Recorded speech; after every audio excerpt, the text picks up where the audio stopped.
Hello, today I'm going to show you how I take self-portraits for my Etsy shop through connecting my DSLR camera to my smartphone.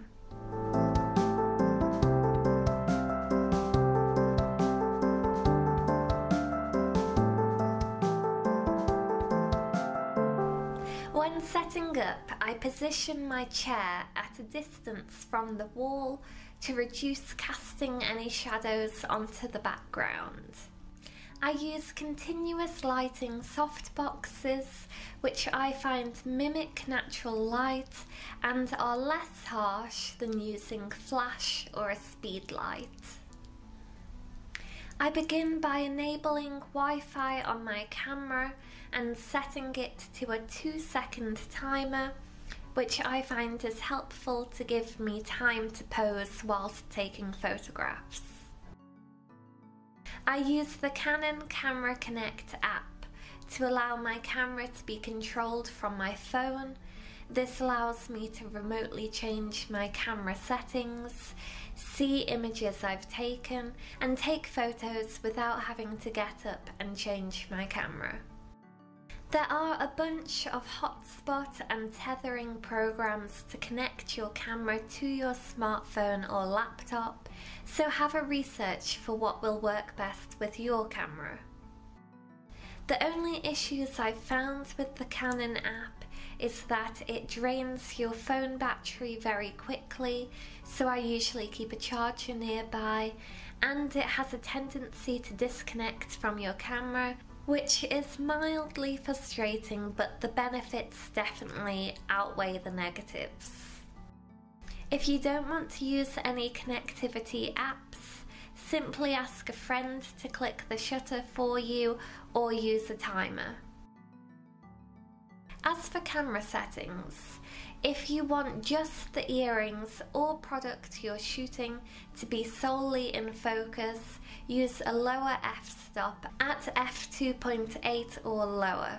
But if you want the full face to be in focus, use a higher f-stop around f6 to f10, but keep in mind the higher the f-stop, the darker the image will be, so in order for me not to have to crank my ISO above 400, I tend to use around f6.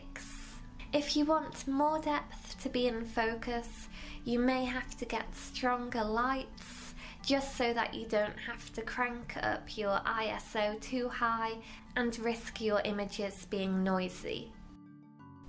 For product shots on Etsy, I tend to take some headshots and some close-ups. Having imagery of your product being worn is great for giving your customers an idea of the size of the product and how it hangs.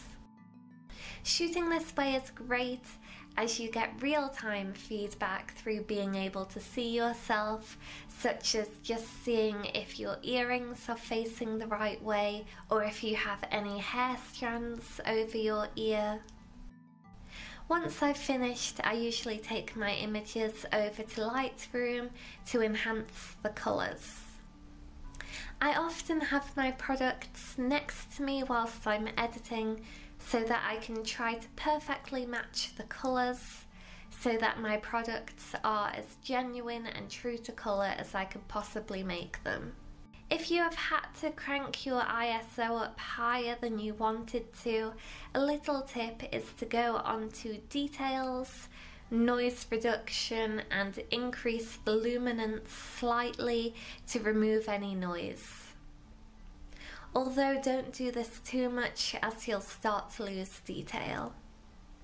Thank you for watching. I hope you've learnt something or been inspired, and I hope to see you again soon.